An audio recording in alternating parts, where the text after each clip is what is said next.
Good afternoon, everybody. This is Private Practice. It's Jo Muirhead. It is just after 4:30 on Friday, the 8th of June. And it's Happy Fri-yay, Celebration Friday. Wow, what a massive week this has been. I've been talking about a few things all week this week, but the first thing I want to do is wish my gorgeous sister Adele, who is often on these lives with me and will often chime in and have a chat. Sorry, we've got some weird screen things happening here with my screen, but I want to wish you a gorgeous birthday, my darling sister. I'm looking forward to seeing you on Sunday and celebrating with you, and I am just so proud of you and the woman that you've become. So happy birthday to Adele. So if she gets on this live today and you see her there and she comments, make sure you get on there and you wish her a happy birthday. She's a really important part of my life. And the beautiful Carol is here. Yes, I am live. I have arrived. I needed to go and fill up my rather large cup of water. It's been another really busy day, but it's really great celebrations happening all over the place this week. So I spoke yesterday about a couple of my clients who had pushed through some pretty amazing stuff. We've got new clients coming in and filling a private practice that people have been trying that she's been trying to build for so long. And then overnight, I get a message from her saying, I've got another private practice client. So Anna, you're on fire. We have written I am so proud of your work that you've done and your willingness to actually do the work. It's so easy to just go and fill out a formula and try and engage and market yourself. But until you get really clear about who you are, none of that other stuff matters. Oh, thank you, darling Carol. And Carol, oh man, your email this morning overnight, like what I got overnight, I know I said to you, hey, I'm still waking up, but that is phenomenal. Carol has had her biggest cash week, which is a significant amount of money. I am so proud of her. And that is because Carol's prepared to do the work, which is the right thing at the right time. So easy for us to be all over the place, little bits of the jigsaw puzzle all over the place. I am not immune. I am very good at upsetting the jigsaw puzzle as well. But when you get clear and you've got a focus or an intention, I'm not going to say a goal because I've got mixed feelings about goals at the moment, but then we can start to put the right pieces in the right place so the whole becomes formed. Hey, Jen, so lovely to have you here. Jen, are you back in New South Wales? If so, I am so sorry for the weather. It sucks here today. It was a whole 14 degrees here in beautiful Blaxland, which is cold. Just putting it out there. That's cold. Julianne, so great to have you here again. I no longer need to apologize because I know I have made that connection. How's your week been? You've been building team, I think. You guys are adding more clinicians to your team and serving people all over the countryside. Has your new centre opened in is it Gregory Hills? I didn't even know that was a suburb, but I know you've got that happening. Wow. So we're so much to be excited about. Even if you haven't made big steps this week, we've all got progress that's happening. Amber's here. Wow, this is exciting me. I like my celebration Fridays when people turn up.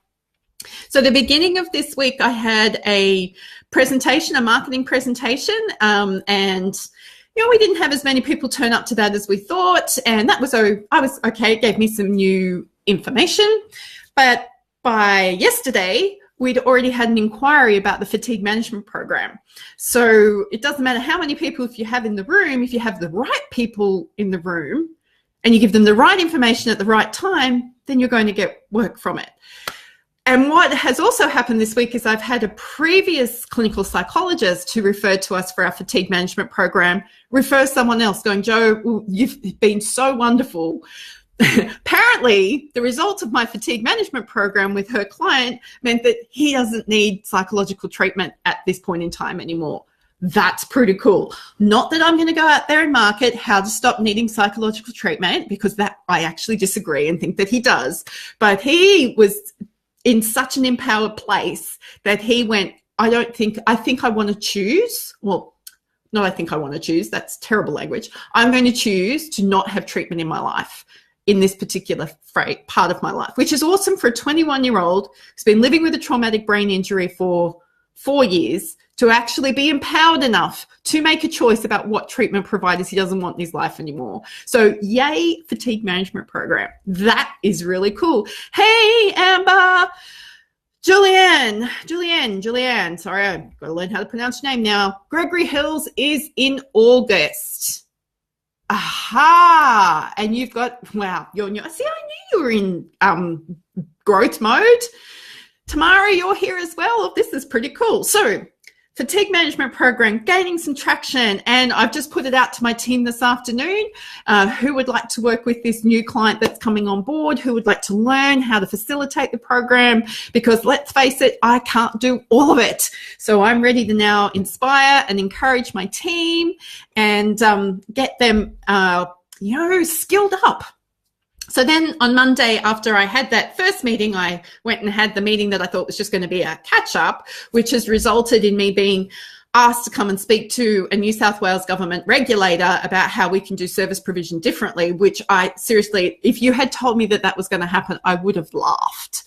But the commitment to doing the work the way you know it needs to be done, even in spite of pressure from your peers who tell you can't be done, you'll never make any money, because that's essentially what happened to me 9 years ago. Can't work, Joe. It comes around. When you know you're doing the work well and you know that you are looking after your clients well and you get rewarded for that with an exchange of money, then, and it's a win-win, people take notice. It's not a quick thing, because I don't know about you, but I don't offer quick fixes. You come to work with Purple Co and you're going to get a fix, but it won't be quick. You need to do the work. We don't put plaster around a broken emotion and all of a sudden you're better in 6 weeks. That's not how this works. Oh, Amber, you are so delightful. You're actually not the first person from the US. We've had inquiries from the US and Canada wanting to know how to access the program. So I probably need to start thinking about how I put this into a format that makes that work. Anywho, so that meeting with that regulator, I've got my first one happening next Wednesday. Holy crapola, Batman, I am going to have to go and do some washing. So I've got some clothes ready to wear, because, all the really more formal office attire, I stopped wearing that some time ago. And there are just some organizations you need to go to where you need to do that. And today I went and met with a previous customer who, the reason why they were a previous customer is because the person that used to refer to us, the head of their HR department, she got seconded into a executive role. So she wasn't able to execute new work anymore. Well, she brought me back into the organization today, and we discovered what we thought was a piece of work this big is actually 3 pieces of work, which is too big for me. So I'm sitting there working really hard at not being overwhelmed, going, I don't know what to do, because that was the self-talk that was going on. So I just asked a couple more questions, which is basically, so what result would you like from this? Great marketing question if you need one. And I've been able to now communicate with a couple of other service providers that I know, that I like, that I trust, and say, I've got this really big piece of work that I can't actually execute. It's not our core business, which was huge for me to say, because I'm like a lot of you, where I want to do all the things for all the people all the time. If someone asked me to do something, I want to go and do it. But I just knew with the scope of this piece of work today, it's not for us.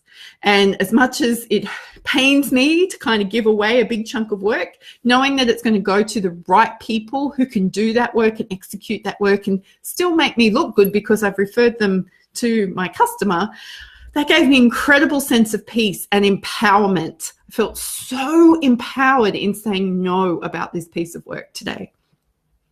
So it's been, for me, I'm celebrating getting out there and talking to people and being able to confidently communicate what it is that we do, who it is that we serve, and what types of things you can expect as a result from us. So a lot of people say that the result of working with Purple Co is you go back to work. It's not. It's earning capacity. Why do you go to work? We go to work, so we've got an earning capacity. Nobody really goes to work to feel good. It's not really in people's minds, no, I'm going to go to work today because work makes me healthy. We've got research that tells us that. But what we do at Purple Co is we give people their lives back by making sure they've got a capacity to earn. When you can articulate that, then you can stop talking in jargon and you can start talking to people in a way that they can understand you. And that's just the core of my marketing messages to everybody all the time is let's just let go of all the jargon. Anywho, Carol, I feel like I've been on fire this week, and I must admit my adrenal glands have kind of been all drained out because I was feeling a bit fired up. But it's Fri-yay, which means tomorrow is my entire day off. Something I'm celebrating is my need to rest. Not very good at the resting thing. And as you all know, because I talk about this frequently, I am very good at trying to keep people happy. I like being a people pleaser. I'm good at being a people pleaser. But what I'm starting to learn is that if I don't rest the way I need to rest at this time in my life, then I don't please anybody. So my Saturdays are my rest days. So my US clients, you know I love you, but you know what? We're not talking until my Monday, which is your Sunday. So we're just going to have to get over that little bit of a hump. Nobody will die. Believe me, nobody will die. I thought we might, but nobody does. Because on Sunday, I get to go celebrate my gorgeous sister's birthday with her and her family. And I want to be well, and I don't want to have a headache, and I want to be present, and I want to play with presents. I mean, her presents, but I get to play with them. And I just want to make sure that I've looked after myself. So it's been a big week, and not every day is an awesome day. Not every day do we feel 100% on fire, but every day we can take small steps towards achieving the things that we want to achieve. And we want to experience success every step of the way. Success is not the reward that we get for all this hard work we do along the way. Success is something we get to experience every single day by doing the things we love to do the way we love to do them. So I'm going to ask you all an uncomfortable question. What is it that you need to let go of next week to allow you to experience success? I'm now at a stage where I need to let go of another clinical client. That was really hard for me today because I've been working with this gentleman for 4 years. And I wanted to be the one that got him to where he wanted to go. But it's gotten to the point where I have other demands and other commitments, and he's not getting the service that I know he needs. So he now needs to be moved on to another one of my consultants. And I've already spoken to her, and she's really excited, and they're going to get on great. And I just need to make that happen. So for me to experience success, one of the things I need to let go of is one of my clinical clients. So anyone brave enough to share what you might need to let go of next week to help you experience success? You know I'm going to jump on the comments after this is finished today, so I'll be there to encourage, support, affirm, celebrate with you as we go along. Oh, Amber, other people's opinions. Oh, hello. Maybe I'll do that the week after. For me, let go of me needing to be the only person. Oh, yes. Yes, Carol, yeah. Especially when you get like 17 of them in 2 weeks or something crazy like that. Yeah. Isn't that interesting? Other people's opinions. I need to let go of clinical clients. Carol needs to let go of being the only person who can do one of her assessment processes. It says something about our integrity and our commitment to our work, people. It's really powerful, and it's very important to us. Very, very important to us. So no wonder it's hard for us to let it go. But I can assure you, from somebody who has been working really hard on this over the last 2 years, the rewards far outweigh the discomfort we feel in this moment. So be supported. I'm here to affirm you and encourage you. Nobody's going to die. Unless you're an emergency nurse on this call, you probably have a whole set of other dramas that I need to be aware of. But really, seriously, nobody's going to die because we didn't answer an email. Nobody's going to die because we decided not to take a client that's not a good fit for us. Nobody's going to die because we didn't take on a piece of work that is not something that is good for us. Hey, Robin, it's lovely to have you on this call today. Oh, Tamara, what are you letting go of? Letting go of the things you're doing for free. Ha ha. Welcome. You have arrived. They give me a sense of doing the right thing, but it's also a distraction from what I really want to do. Nice. So I'm going to encourage you to gradually reduce the amount of those free things that you do, because to rip them out from yourself like a Band-Aid, that might be hard. So reduce them.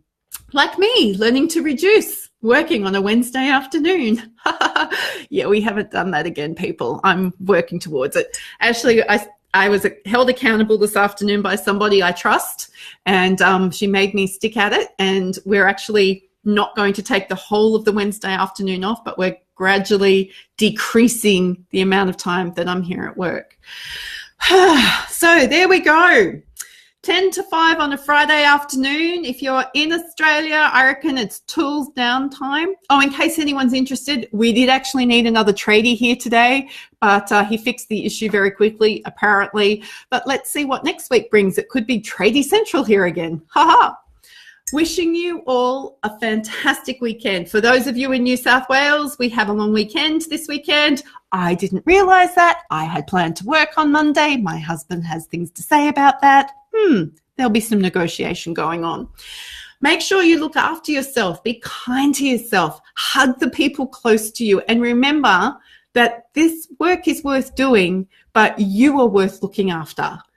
And I'm looking forward to sharing with you next week. And even if it isn't the great celebration of a week that it is, it's going to still be an amazing time to be able to share with you. So go forth and be your awesome self.